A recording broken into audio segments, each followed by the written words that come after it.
Welcome back to another episode of Discovering the Maverick Factor. I'm your host, Shonda Music. Happy to introduce you to our guest that we have today. First, we have Jay Horn, and he is the Executive Director for International Education. Thank you for coming and joining us. Thank you. I'm happy to be here. Yes, and Shakil Ahmed, and he is one of our international students from Bangladesh. And we are so thrilled to hear from you today as well. Thank you. Yes, so I want to dive right in because you guys have a lot to share with your department. International education. When I think about UTA, one of the first things that comes to mind is how big our international population is and how diverse our campus is. Right. So with you being the headmaster, the curator of all things international, can you really hit us with some stats and what that means? Sure. So we have, about 4,800, almost 5,000 international students here on campus. And there's an additional 3,000 students who are already graduated, but that we still oversee and work with them. So somewhere in the 8,400 range of students that we serve on a daily basis. We have, as of yesterday, been ranked number 23 in the nation for the number of students, international students on campus. Let's just take a Yeah. moment for that. But that is a move up for us, and I hope to see that number continue. But yeah, we have a very diverse population. We have students from over 100 countries. Oh my God. Right. That's And incredible. Okay, drop a few, name a few. Where are we coming from? from all over. All the way from, of course, India is our very largest population, but we have large populations from Nepal, Ghana, Vietnam, Nigeria, all kinds of. Bangladesh is an emerging country, actually has increased significantly in the past few years. So, one of our dreams is always to continue to diversify our international student population, right? That creates a diverse experience for our students, both domestic and international. No doubt. So that's what we're always working on, is to continue to diversify that. We have, improve our populations from China, Japan, all over the world. So Wow. yeah. And our new frontier actually is Africa. So I recently took a trip to sub-Saharan Africa to recruit students there and to speak at a conference. And that's, I think, what we're going to see the next wave of students coming is from our sub-Saharan African groups. Drumming up some interest there. Did you get quite a good response? Quite a lot. Wow. Quite a lot. And I'm excited to see that transform the campus also, because it's an emerging population, not only for international students, but also just for international business. And I think it's going to be a very important point for the university to have that population on campus, because all of our international students bring a global perspective to campus, right? So we know that walking around international people doesn't really change your life a whole lot, but when you sit in a classroom and you work on a project together, then you have a transformative experience. You learn to look at the world from a different perspective. You learn to look at solutions to the world's problems in a different way, and that's what we want to bring to our campus. Amazing. That's amazing. Thank you so much for sharing. Shaquille, I want to, go over to you. How did you discover UTA? So when I was after I finished my high school, I took a gap year, and that whole entire year I researched about different universities. And I'm always that sort of person that who wants to be friends with people from different part of the world, not just United States or Yeah. Bangladesh. And when I was exploring, UTA comes up as so diversified university in the country. And as you mentioned, like we have students from more than 100 countries, and it's such a big campus life, and even the College of Business. I'm a College of Business student, and so all the dots got connected from my side that I was looking for into a university. So yeah, that's how I choose UTA. When you first initially reached out to the university, Mhm. what was that like? Did you get connected with somebody? Did they tell you, okay, this is how it goes now that you're ready to apply? How does that process work? So the office, obviously, first I reach out the office of admission, uh, and they share all the information. So besides what we can get in the UTA websites, and it becomes easier. And I had friends before at UTA who shared all the perspective how the campus life was, which kind of excites me to go and attend. And yeah, that's all for me too. So you had the inside scoop. You had us telling you what was going on, where to go. That's half the battle right there. Yeah. Did you decide to live on campus once you got here? Yes, I'm living on campus, and it feels so close. Like whenever any events happening, I'm not knowing before that the events happening. I can be there within just 10 minutes, and Yes. it feels so connected if you live on campus. Wonderful. Now, Jay, the international office, what kind of services do they have for students like Shaquille and any international student that's coming this way? Well, he brought up a good point, and that's that while the International Education Office is ultimately responsible for our students, it's really the full campus's responsibility. And so that really, our connectedness between recruitment, admissions, student success, student affairs, our connectivity with them is what creates that kind of seamless experience for our international students. Now, once they get here, actually, even before they get here, we try to engage them. So, we don't wait till they arrive on campus. We actually have a pre-orientation module that they fill out beforehand. And that they go through that, they learn their rights, their responsibilities, a little bit about the U.S. education system, those kinds of things, so that they have a good experience the first semester. We don't have to wait and kind of stumble through the first semester.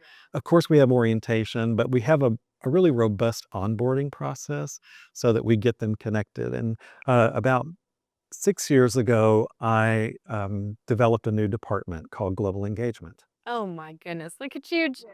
So now? Well, but so the whole purpose of that department, well, it has two purposes, but they provide a number of programs that really help our international students. Our major goal for our international students is to get connected to our domestic students, Yeah. right? To find that bridge, that connection point.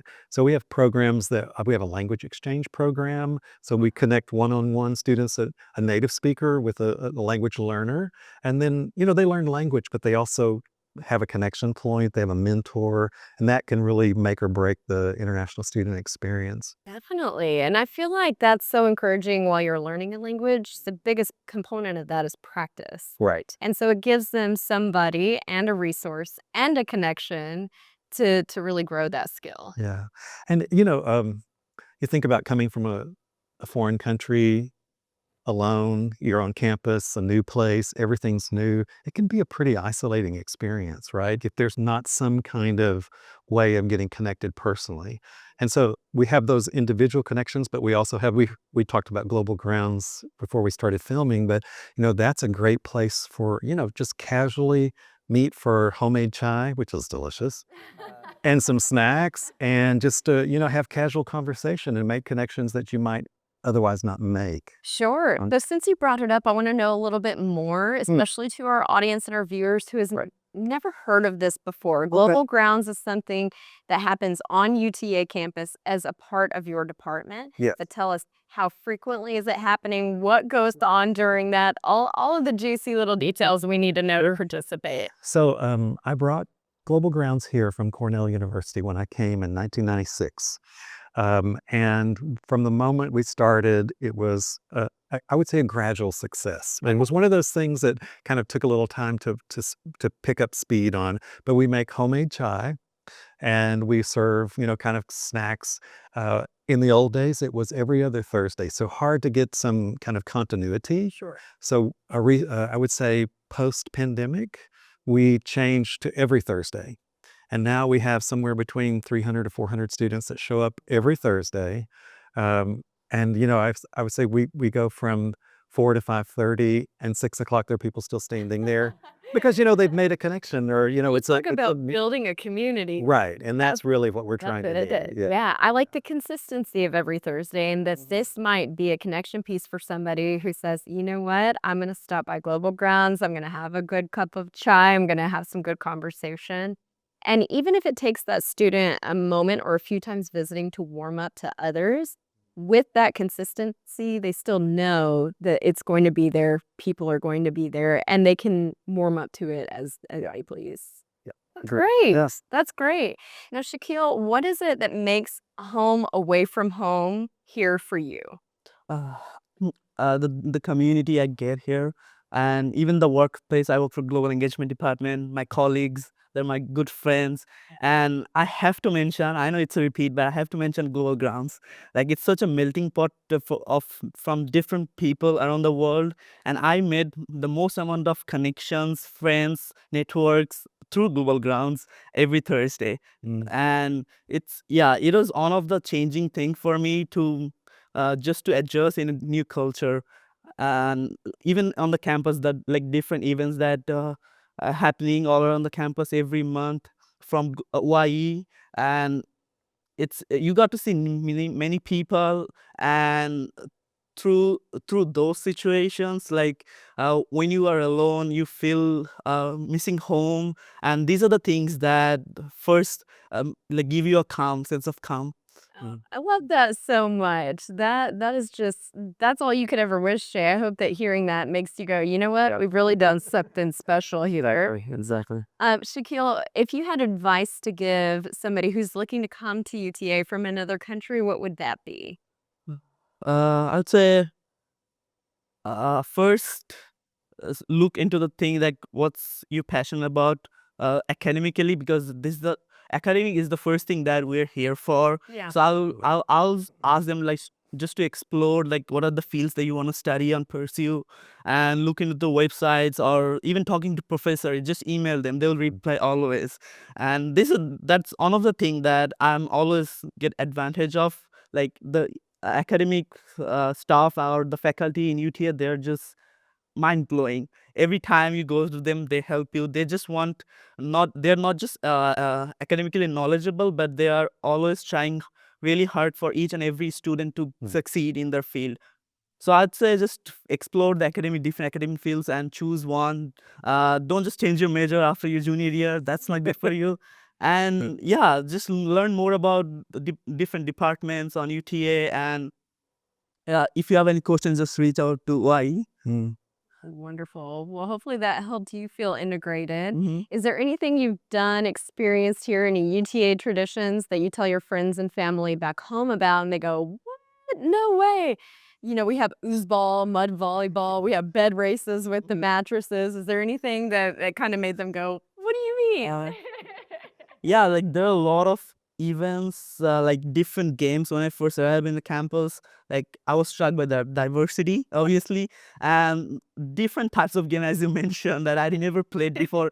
And even so many little things that you guys call, and like which like we even didn't have in my country. And like sharing those small things, small games. And there are different cultural events, like different student organizations. And Mm. I got to see many things. And those are the, like, some exciting stuff, new stuff that I'm always share with my mom and sisters.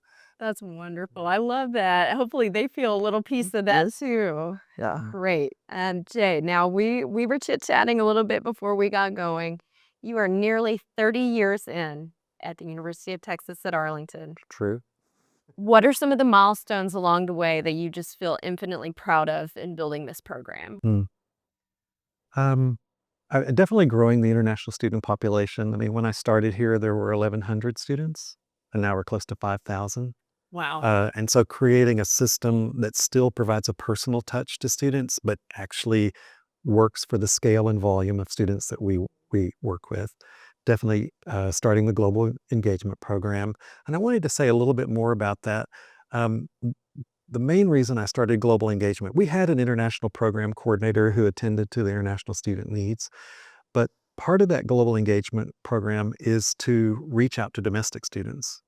So we have study abroad, which creates a transformative experience for people to, travel abroad, learn a global perspective, immerse yourself in a culture. But there's still nationally, the number is about 10% that can do that. So there's another 90% that don't have that as an option. And what we hear from employers is that having a global perspective, being able to work in a diverse population, a diverse workplace is crucial. To be a good employee. So I thought, what are we doing for them? So we do with that program, we do intercultural training, we do cultural competency work. We have an assessment program to help you assess, like, where am I in the process? What do I need to learn? What do I need to do? And then immersive experiences and things on campus that can move you towards, being a complete, well-rounded individual. So I'm very proud of that. As you should be. Thank you. Excited. Yeah. Um, Well, let me follow up with this. For those Mavericks who are listening and have kind of tinkered with the idea of studying abroad or maybe traveling during their experience, but they're not quite there yet, mhm. what would you tell them? There are scholarships. This is the first thing that people think, oh, it's too expensive. I can't do it. We have a number of scholarships available, and we are doing some innovative things in study abroad. Last year was our first time to do what we're calling the first year program. So students who were admitted for fall traveled the summer before to Germany. It went great. We took about 15 people and faculty with them, and they had that, incredible immersive experience. Also, imagine the connectivity that you create, like a community you set Before you even get before you even get started. And, there's lots of statistics around the importance of study abroad and how much it helps students be retained at the institution. So there's all kinds of things about that, but just a great experience, right? And we're planning to extrapolate that out across the campus in some different programs. So we're just trying to increase the opportunities for study abroad participation and the funding that goes along with it. So I'm hearing it's great on your resume. You're going to get that global perspective that employers are looking for. And if you're worried about the cost of it, there are some ways to help get you there. Let us help you. We even have a passport program. So if you don't have a passport, we have a grant that'll pay for it. Wow. So It's good to know. Yeah. That's great information. all kinds of opportunities there. Now, when students are walking around campus and they think of international education, they think of your department. Where are you guys located? What department are you under? How do we find Jay Horn? Well, right now we're in the Swift Center. We've been there for about the last 12 years. We hope someday to be more centrally located so students can easily get to us. But we also have two annex offices. We have Global Engagement, which is in the University Center, and so is Study Abroad. And so we provided that opportunity for students to come by and quickly ask questions and get their needs met quickly so that they don't have to walk out to where we are on the northwest side of campus. Sorry, I had to think about it there for a little bit. Yeah. Yeah. And we are under the Division of Student Affairs, which reports to the provost. And so that provides us a lot of opportunities for Good resources. connective to programming, to resources. And what we hear from our student affairs colleagues is that international students participate in more programs than anybody. So we're happy to see that. Do you think that's true? Yeah. Now, what was your experience like when you decided, I think I want to work for this department? I think I want to contribute in other ways. What was that driving factor? Mhm. So first, I get the chance to work with the international body in UTA, and that's such a big opportunity for me. I got to know many things about different countries, and I don't believe that I would get that much of connections or friends or even that experience, like global Maverick experience, if I'm not working for global engagement. Yeah. And even my communication skills, leadership skills got enhanced, got uplifted because of through the many events, many things that we do as global engagement department. And yeah, those are the things that obviously excites any international students, I believe, who is want to get the study abroad feeling apart from coming out from their homes. Great. I think the other thing, he may not even realize it, is just understanding the U.S. work culture. I mean, this is a great opportunity because a lot of our international students have never worked before. U.S. culture, we work early. I told someone the other day I started working when I was 15 or 16. I think I did too. But it says, but a lot of our master's level students have never worked. that's just a different culture, right? So having a little bit of work experience on campus can really benefit them in the long run, so that when they walk into a job off campus, it's not, fish out of water kind of thing. Yeah, I think so as well. I was a student worker when I attended school here, and both outside and inside the university. But one of the biggest benefits that I saw was the collaboration between departments, which, like you were mentioning, is possibly an experience that I would not have gotten if it wasn't for that job. And then you start to learn about all of the different departments on campus, what their services are, how they come together to make a better student experience for everybody.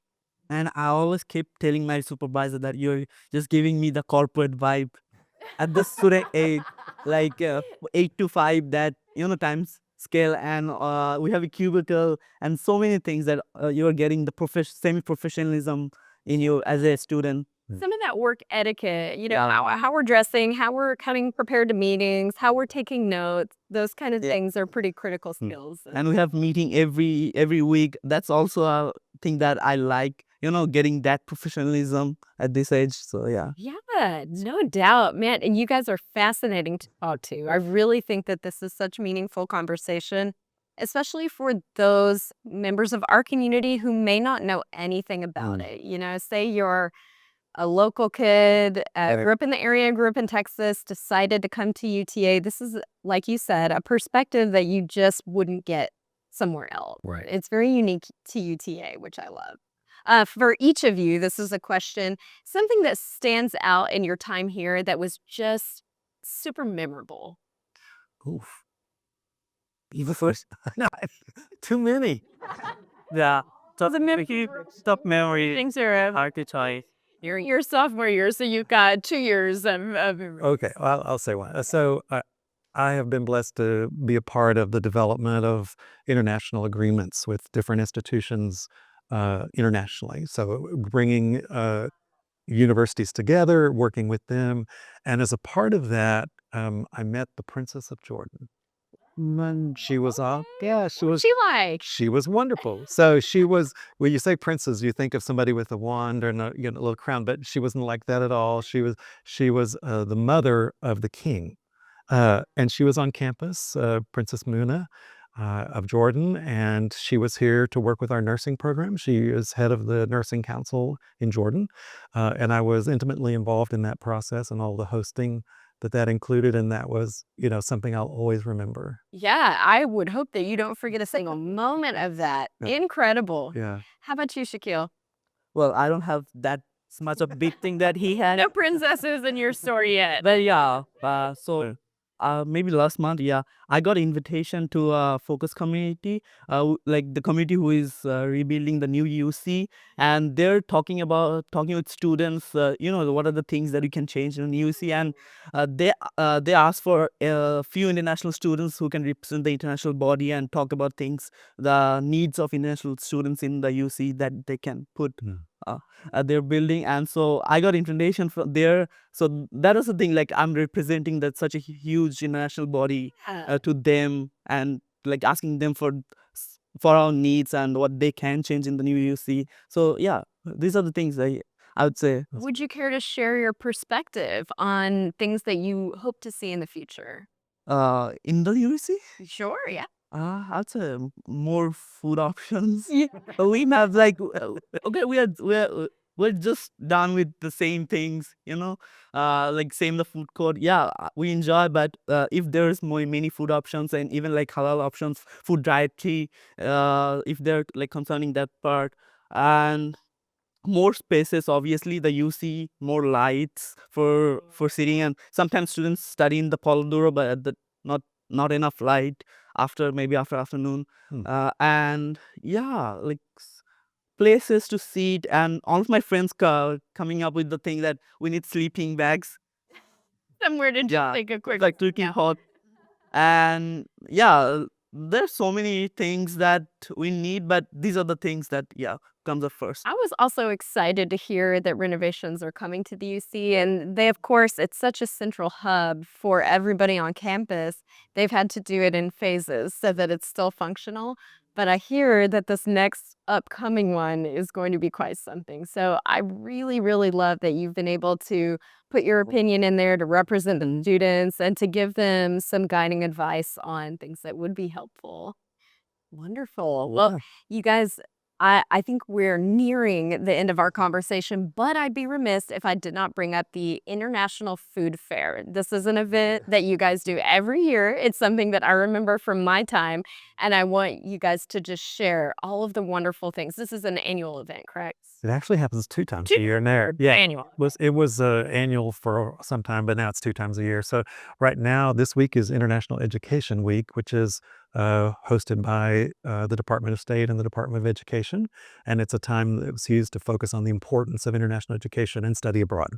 And as a part of that, we do the International Food Fair. So student organizations can bring their home culture foods on campus and sell them. And Thinking about it right now, dreaming about the that's where I'm going right after this. So that gives them an opportunity to earn money for their organization and to provide other programs for their groups.